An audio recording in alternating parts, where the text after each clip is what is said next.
I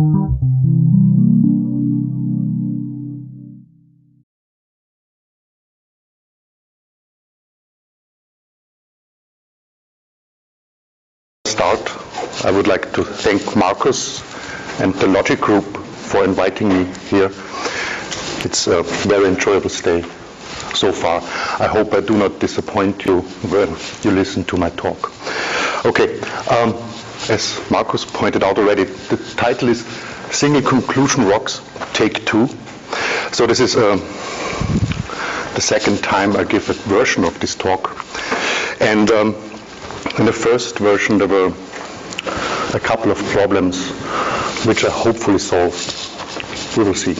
And since it's April 1, the real title of the talk is this one, Single Conclusion Rocks, and so does classical logic. Okay, take 2. So before you think, oh, there's another defender of classical logic and nothing else, okay? This is not true, right?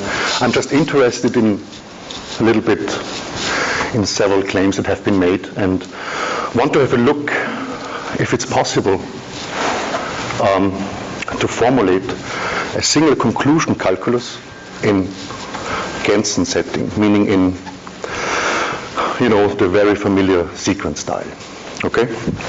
And this is my modest aim. I will try to do this, and I will, you know, present a couple of desiderata from proof theoretic semantics and measure it against it, okay? Good. So we are already in the introduction. I like this concept, you know, have a little bit of self-reference. And in the introduction, next slide, I will mention a couple of challenges to classical logic. And then I will talk briefly about the principle that is called the principle of answerability. It was formulated, as far as I know, by Florian Steinberger. Then I will talk very briefly about LK. I mean, I think it's very well known, right? And the intuitionistic version thereof and the minimal version thereof. And then come to some desiderata from proof theoretic semantics. And of course, there is a well-known solution to single conclusion and classical logic. It's display logic, right? I will just shortly talk a little bit about display logic, which is a very strong formal background for formalizing a lot of logics. And then finally, LKS, meaning LK, single conclusion, some properties thereof, and a very short outlook. Okay? So before I keep going, this is not what I normally do, okay? So I'm not really into proof theoretic semantics. This is not my daily bread, okay? But I'm curious and I wanted to present this, and I hope for some feedback to, you know, add it, or we will see, okay? Good. So the challenges to classical logic. I have learned from Graham Priest last fall that it's not so clear where the term classical logic comes from, okay? But it's more or less agreed on what classical logic is, okay? One of the things that classical logic has is the explosion principle, right? From a contradiction, you can derive every formula in the language. Yeah, of course, this has been challenged. I mean, Graham Priest is an excellent proponent of putting forward this challenge. Another challenge is that, of course, classical logic has irrelevant consequences. Relevance is, of course, an ambiguous term. Well, I mean, many versions of relevance are out there. But anyway, it's true on several accounts. It has contraction, okay? When you think, and we will see this in a second, the rules for the Sequent calculus, right? Then there is one structural rule, it's called contraction, and people have argued about it, that it might be a source of inconsistencies, okay? And a good logic is contraction-free, for instance. Then, of course, there's another challenge, information flow, right? It has also something to do possibly with contraction again, right? If you think of contraction, you may delete one copy of A, right? But maybe it was necessary to use two copies of A to get a certain information. Okay, and also famously, classical logic is of course not in accordance with our everyday reasoning, right? It is monotonic, but we do not reason as classical logic might suggest, right? And nonetheless, the last thing is single conclusion, right? Typically, the frameworks, if we go sequence style, then they have multiple conclusions. But you typically want to argue for one conclusion, not for a disjunction thereof, right? And this will be the main bulk of the thing that will follow it soon. Maybe one thing, I mean, classical logic, yes, challenges, that's fine, but I think it's also quite understood that it's also has a strong success, right? It is a success story as well, right? Also, when we look at deviant logics, maybe intuitionistic logic, right? Typically, the meta theory of intuitionistic logic, semantics, I mean, is then classical, right? We do Kripke semantics, but the Kripke semantics itself is dealt with more or less classically. Okay. The principle of answerability, it's more or less in the ballpark of inferentialism. It was formulated by, as far as I know, by Florian Steinberger. And it says, only such deductive systems are permissible from an inferentialist point of view as can be seen to be suitably connected to our ordinary deductive inferential practices. Okay? And of course this triggers some questions, I guess. The first one is there exactly one deductive system? It might be suggested that there are more, right? That is suitably connected to our ordinary deductive practices. And can the deductive systems vary, right? Depending in which context we are, right? If we do set theory, the classical one, or teach set theory, we might just use classical logic and not something else. And it's very fruitful there. Okay? So there might be some things to think about. And in the classical setting or classical set theory, ZFC, for instance, classical logic is an usual fit, or a natural fit. Okay? So let's jump directly to sequent calculus. So sequent calculus was invented by Gerhard Gensson, and as you all know, right, I guess, so I can be brief. And he was part of this Hilbert program, more or less, or Hilbert school. And one of the main questions they had, can we have a finite or kind of finite proof of consistency of, well, mathematics or fragments of mathematics, or at least of logic? And he devised sequent calculus, and the other famous calculus is natural deduction. Okay, I'm not talking much about natural deduction today, just a little bit. And just to mention that Jaskowski, I think, was the first one who devised the natural deduction system. It was not really Gensson, but they're more or less around the same time. Okay? And if you know Hilbert-style systems, right, then the logic in Hilbert-style systems is going on in the axioms, right? And usually we have one or two rules of inference, and the rest is just axioms. Okay. In Gensson-style systems, we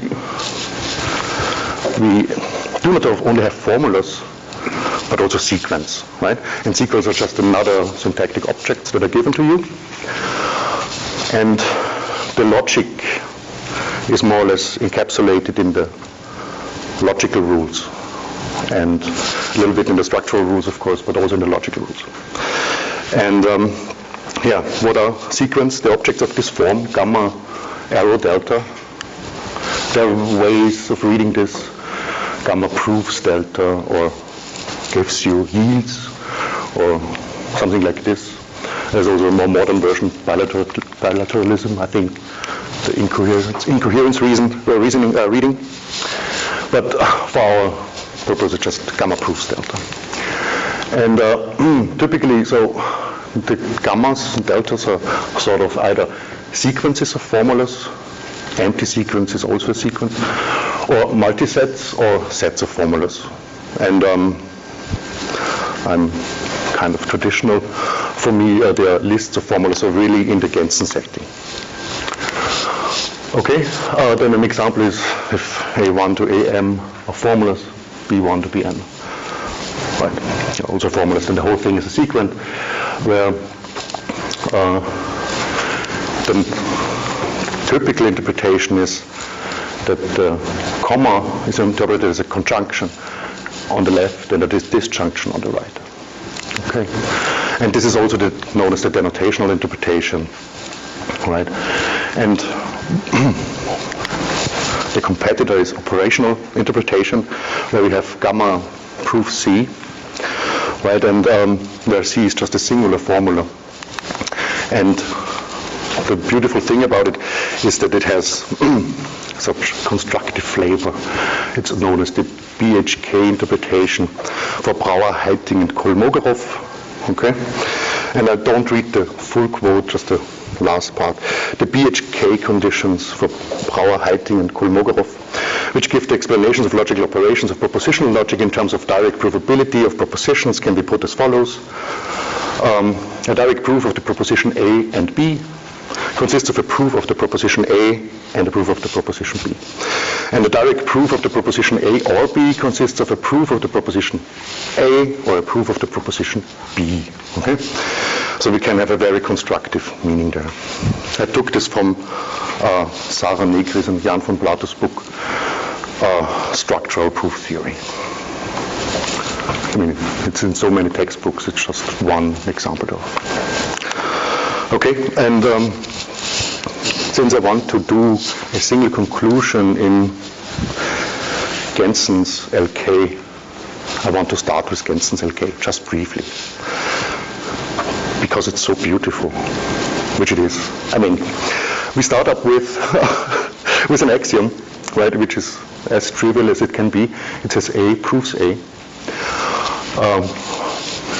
Typically I use it's the double arrow, but somehow it doesn't work here, so I use the long right arrow, okay? But might not cause confusions, okay? So that's the only axiom we have, and A is prime or atomic, depending on the terminology you prefer. And then the work is divided, right? So we have rules that allow you to manipulate syntactically the structures, right, or the gammas and the deltas, right? The first one is, I think, permutation on the left and on the right. It also kind of neglects the way information enters, right? There might be contexts where it's important that you have first A and then B. Here it doesn't matter at all, okay? Then we have left and right weakening, and contraction, which is causes also in the classical setting some troubles, but this can be solved and done with as Gensson did. Okay, so the axiom and the structural rules so far are perfectly symmetrical. Okay, this is just I think a very beautiful feature of classical logic in this particular setting, in this particular presentation. Okay, then if it comes to the logical rules, right?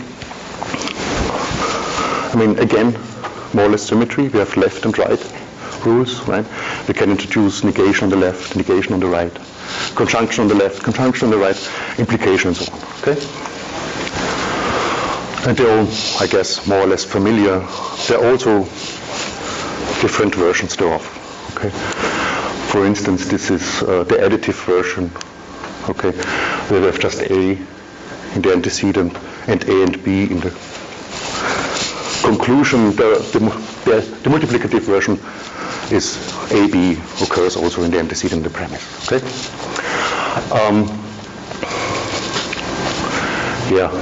And also the context sharing. I mean, in this setting, it doesn't matter really. Okay, because due to our structural rules, we can do a lot. But if you are into decidability, okay, then context sharing rules make life a little bit easier. Okay, and finally, we have the usual rules for introduction of quantification. I didn't present the language. Okay, I just take Gensson's language, right, which has two sorts of variables. There are the free variables, they are denoted with A, okay, and the bound variables, okay. And the thing is, I think the motivation for this was that it makes substitution a little bit easier. All right. I just followed this here. It's well established, it works well, it causes no problems. Okay, this is it for the classical thing, almost, right? We have a little rule that I should not neglect, right? It's the rule cut, right? And when we go back, right, for instance, for the propositional case, the logical rules, if we go down, right, from the premise to the conclusion, we always add a little bit of complexity. For instance, we add a negation sign here, okay? Or conjunction, disjunction, so on. The only rule that we have that allows us to get rid of a little bit of information is contraction left and right. All right, and if we look at the cut rule here, right, we see, we just lose a full formula. Okay, and the whole thing is for Gensson that for every derivation with an application of cut, right, we can come up with a derivation with the same end sequent, right, without an application of cut. All right, this is the celebrated Hauptsatz or cut elimination theorem, and this is quite a useful property, especially for propositional logic, as you all know, I guess, because you just apply the rules,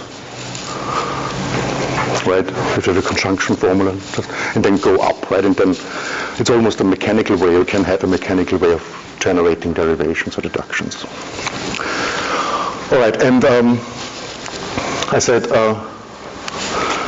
contraction might cause a problem, right, in the usual elimination procedure, albeit it's known due to Jan von Plato that there's also a way to get rid of the multi-cut or mix rule and just do it for cut alone. But typically it's done with a slight generalization of cut, multi-cut.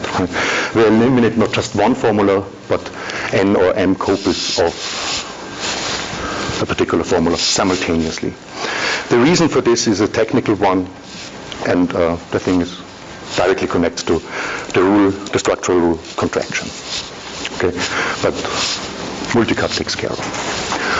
All right, we have a very fundamental theorem here, right? A implies A for all A, which should be and is actually provable. Okay, and the theorem cut or mix is eliminable. I already explained what it means, what it does, right? And that it is a useful feature. Okay, then furthermore, right, if you are in this LK setting, we can define what a subformula is in a straightforward way. And then we have a wonderful theorem, it's called the subformula property. All formulas in the cut-free derivation of gamma implies delta in LK are subformulas of gamma and delta. Okay, you don't lose formulas if you go down, it just always keeps growing. Okay, and this little property has a wonderful, cool side effect, right? We can define consistency in such systems as that the empty sequent is not provable, right? And then consistency is a direct consequence of the subformular property, right? Clearly, because if you only look at cut-free derivations, right? The empty sequent cannot be provable because you only start with axioms, right? And it just gets more, right? And this is I would thought it's a beautiful result. Okay, and back in Gensson's time, the main rival for classical logic was intuitionistic logic, and the intuitionistic version thereof can be formalized just making this restriction that on the right side of the sequent error there's at most one formula. Okay. And then there was Ingebrigt Johansson. He wasn't happy about several theorems in intuitionistic logic and said, actually, we should get rid of them. One of them is full explosion, for instance. And then he suggested a stricter version of intuitionistic logic, which is minimal logic, right? And it can be done very simply, while we define negation, get rid of the negation rules, and add an additional axiom. The bot, right? The false implies the false. And then we get minimal logic, and it has also cut-free and consistent and so on. Okay, and the restriction on the right side of the sequent error is there has to be exactly one formula. All right? Good. I mean, nowadays, right, we find sequent calculi all over the place. Modal logic, for instance. I mean, a full array of modal logic, deontic logic, epistemic logic, whatever you have, okay?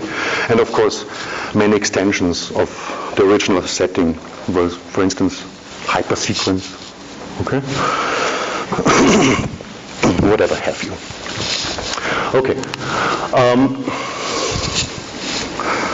So far, so good, I think. Then I mentioned proof-theoretic semantics at the beginning, okay? And inferentialism also a little bit. Meaning of a logical operator is characterized by its deductive behavior in a particular system. And in proof-theoretic semantics, there are some desiderata, right? And which a system or rules should have. Some of them I just mention here. I typically do not remember them properly, so I have to read it a little bit. Okay, so the rules for a deductive system should be weakly explicit. This means that the introduction rules for logical operator double-decker are weakly explicit if double-decker occurs only in the lower sequent. Okay, and explicit if weakly explicit and occurs only once on the left or on the right.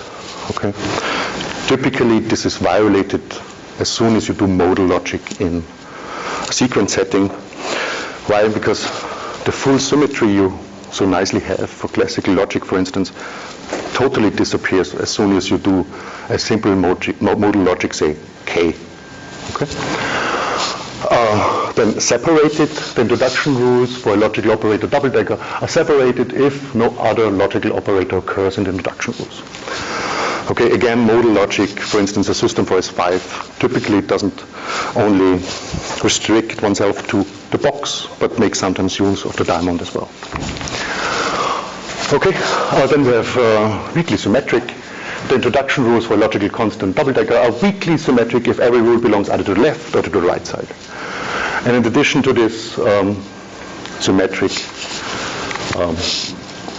if no side remains empty. And we will see that my little system that I want to present later on violates, of course, a couple of things. For instance, separated. Okay. And more interesting of this desiderata might be uniqueness, right? If you have two rules that are kind of the same, if you two logical operators, double-decker and dagger, are governed by the same inference rules, then these two sequences should be provable, right? And also I mentioned the derivability of identicals first, right? This A implies A for all A is also a desiderata. And the transitivity, well, the transitivity of the consequence relation is typically assured by the cut elimination theorem. Okay, and one thing I didn't mention yet, conservativeness, right? If a logical operator double dagger is added to a sequent calculus, then there should be no additional new theorems in the old language, right? This is an important requirement. I mean, you might know the operator tonk, and tonk is not so conservative over the base language, and this is so kind of a reasonable requirement. Okay, now in the introduction, I mentioned the Belknap logic called display logic, which is an enormously rich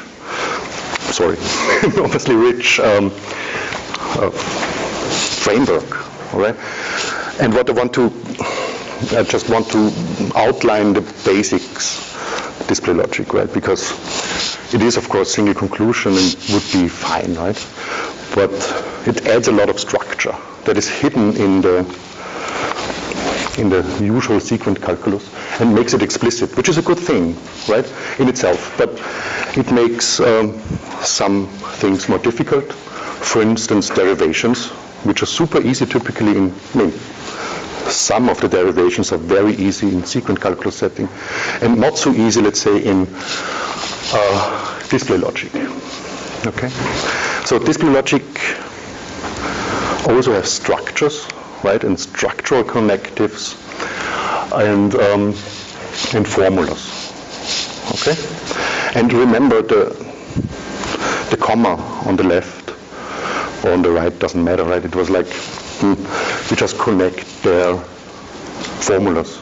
Okay, and Belknap said, well, instead of having a comma, let's make this more succinct. Let's have a binary operator, a circle, for instance, that connects structures together. Okay? And then make the whole structural rules more explicit by adding all the structural things that you need. Okay? And then, again, a very simple formulation of display logic would consist again with A implies A for A atomic. Okay, very strong axiom. Then again, structural rules, including cut here, right? And there is a typo. This is how my long right arrow looks like if I do it in this. So I just forgot about this little thing here. Sorry. Okay. And then again, we have the logical rules. Okay. And you see we have a star operator here. Okay. So if a formula has a star in front of it, we then may derive negation. All right. And likewise for quantification, this should look familiar from the systems, the classical system we had before. And the whole beauty of display logic is in the display equivalences, which look like this. This is more or less a general feature of how to manipulate structures on the left and on the right. And then one can prove very easily the display theorem. Means that every structure on the left, wherever it is embedded, can be displayed solely on the left without the additional structure. Can move over to the right, so to speak. And likewise for the right side. And then Belknap just stated a couple of conditions which are quite easily to verify. And if you verify them, then cut elimination is a trivial consequence thereof. And this is the real beauty thereof from display logic, right? But yeah, we have a lot of additional structure, but if you're really interested in cut elimination, I can give you a procedure that is super easy. Way simpler, at least, as the procedure devised by Gensson. Okay, but this is just, I had to mention it because I kind of like display logic. Just happens. And people are still working therein. It's not so that it's died out or something like this. It's really still going relatively strong. Okay, But this was just a little detour. I really want to come back to my own little project, finding LK system with a single conclusion thing. All right, and so I was studying a little bit around and found then a system that was devised by Sarah Negri and Jan von Plato in their book. And they gave it in a G3 setting. G3 setting is just a little bit like the Gensson system, more or less like the Gensson system, but all the structural rules are absorbed, so to speak, in the logical rules. Okay? And this typically already violates several proof-theoretic desiderata from proof-theoretic semantics. That's why I decided, well, okay, let's transform it back to LK and see how it goes.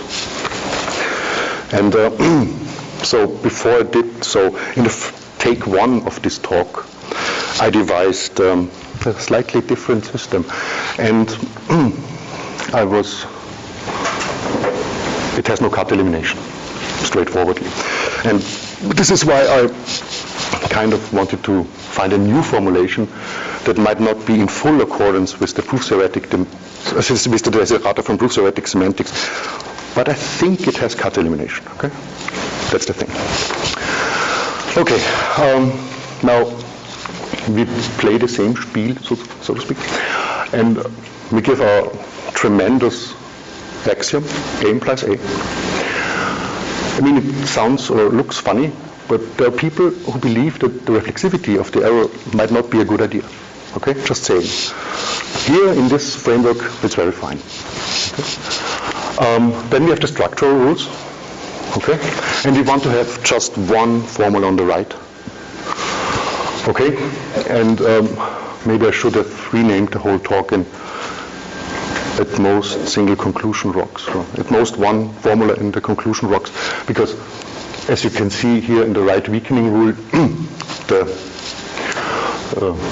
the consequent in the premise is empty. Okay, but we of course may weaken it to. And contraction here only on the left, of course, naturally. This looks very much like intuitionistic logic, right? So far on the structural level and the axiom level. And this goes on, right? So I just devise a logic which is basically intuitionistic, right? Everything is intuitionistic there. Okay? But there is one thing, and this is called by Sarah Negri and Jan von Plato GEM, possibly meaning Gensson, I don't know, excluded middle, something like this. Okay, and this rule, as you can see, right, also like cut, gets rid of an A and a negation thereof. Okay, and so it's known, I also proved it for the G3 system from Sarah Negri and Jan von Plato, and this is, in their version, admissibility of cut. I have the cut elimination thing going on here, and this is with this rule, right? Full classical propositional calculus, single conclusion. And without it, it's just intuitionistic logic, all right? And in this book I mentioned before, there are several results mentioned and proved, which I do not do here. Okay. Usual thing, right? Enjoys cut elimination, has the subformula property, is consistent. Okay, but we want to do a full first order logic, so something is missing, and this is quantification. And as before, I make use of this Gensson language where I have bound and free variables. Okay, and yeah, of course, it's consistent. Okay. Sorry, before I keep going into the first order logic thing, I just have a little derivation where you can see that A or not A is derivable therein. Okay? Without an application of cut, but with an application of gem or gem, right? Which is of course needed, right? All right. But now I think I can go. And as you see, I devise a couple of rules. So the first two pairs should look rather familiar, right? And then come, right, obviously, there is something that is not so standard, right? But from the classical point of view, you get the definability of existential quantifier in terms of universal quantifier or vice versa. And this is what I intend to, right? And again, fact, A implies A is provable for all A. Okay? This is not so uninteresting. And yeah, I mentioned this desideratum from proof theoretic semantics, that the logical particles, they should be dealt with separately, right? You shouldn't combine negation and universal quantification, for instance. I do it here, right? Surely, because from a classical point of view, you want to have the usual quantifier, definability results, and this is what they ensure. All right, this is why it's there. And yeah, a conjecture theorem. It has the cut elimination. But I have to say that the cut elimination theorem is not so straightforward. Okay, but I think it's doable, and I checked a couple of cases. I mean, a lot of cases.